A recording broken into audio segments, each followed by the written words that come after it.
Okay guys, this is my very first time using Rubio Monaco, and I got the Pure, and I just used a small syringe and pulled it out of the can and put it in a mixing bucket, and then pulled there was 3 parts of this to 1 part of this, and just pulled it out, put it in the bucket, mixed it up really good.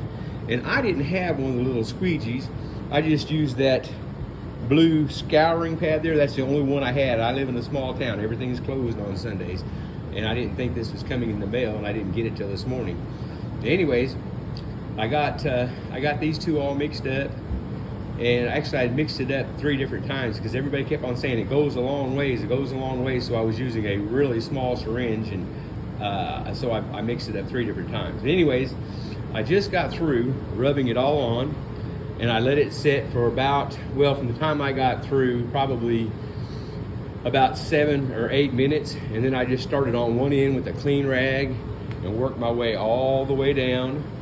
And then I folded the rag over and got the other clean side, worked my way all the way down, and then folded it again. And I just kept on going over it and over and over it until I got all the finish, all the excess wiped off of it after it sat there and just soaked in really good for, like I said, about 7, probably a total of about 7 minutes by the time I set my timer. But I got the whole thing done, and man, I'm a professional house painter. That's what I do for a living. And I've shot lacquers, I've shot polyurethane, I've shot stains, I've shot everything under the sun. If I didn't have to do, or if I weren't filling all these little wormholes with epoxy, this, other than that, this is the easiest thing I've ever done in my life. And I've done a lot. I mean, if you look at my cabin, you can see how much woodwork I did in there, and I've done several like that. And I've done cabins that are all tongue and groove. And I've done a lot of staining and a lot of clear coating in my life. This is easy. I mean, man, I wiped it on there, put it on there fairly thick. I let it sit for, like I said, about 7 or 8 minutes, somewhere in there by the time I got through, and wiped off all the excess. And as of right this second, man, it looks great. Of course, I'm gonna let it dry. It says let it dry for 24 hours if you wanna put a second coat on it. I don't know if it's gonna need one or not. I don't know how it works. Like I said, this is my first time, but man, it looks good. This is going to be a headboard, is what this is. A headboard for a queen size bed, and I am just tickled to death with it. I think it turned out really nice. And I started out with 40 grit, worked my way all the way up to 220, and then I found out that you need to go to 120. I scribbled on the whole thing with a carpenter's pencil like this. I just went over the whole thing. Just really, I mean, the marks were probably a ½ inch apart. Sanded the whole thing down with 120, and then I sanded it down with 120, and then I wetted it, popped it, sanded it down with 120. Took my air hose right there, blew it off, got it as clean as I could get it. And then I wiped it down with acetone. And while it was drying, I wanted to make sure it was really good and dry. I had both of these fans going. Went outside, power washed my lawnmower. I think I blew the head gasket in it yesterday. So I've got to go get a new head gasket tomorrow. And it's blowing oil everywhere. And then I came in here, made sure there wasn't any dust on it, just kind of wiped it off with a rag, a clean dry rag. Mixed everything up, put it on, let it set, wiped it off. I'm done. I couldn't have asked for anything to be any easier than that. Stuff's expensive. That little bitty dude right there, shipping and handling and tax was, I can't remember now. I want to say it was $65 and some change. I can't remember how much was in it now, to tell you the truth. But it didn't take very much. 350 milliliters is what it says there.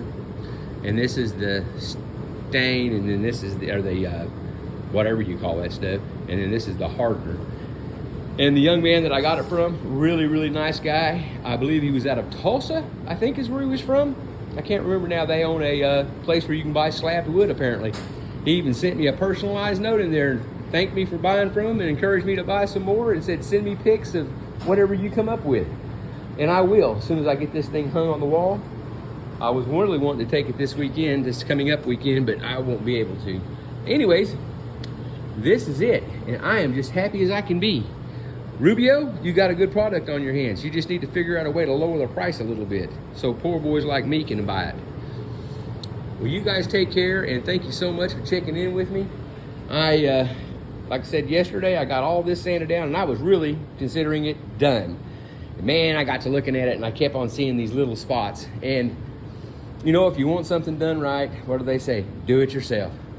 So I mixed up another batch of epoxy, went over just those few. You can see the bigger shiny spots. That's where I went over it again. Now they're all full. That's great. I've got to sand this side down and sand this up here down and do a little bit more sanding on this and a few other little spots, and this will be done. Like I said, if you want it done right, if you don't do it yourself, you ain't gonna get it done. I got this all sanded down. I really considered it done. And I got to looking at it, I was taking me a real bright light and shining down through there, and I kept on seeing these little low spots, and I don't want them like that. I want them full. And I said, to heck with it. The only way it's gonna get done right is if I do it myself. So look, there's another one right there. I don't know how come they keep on doing that. There's one there and there's one there. So whenever I mix up some more epoxy after a while, I am going to fill those and let this thing, see, there's two more. And then there's that crack. There's three more right there. I just keep on finding those. And man, this is the 7th coating of epoxy I put on them little wormholes.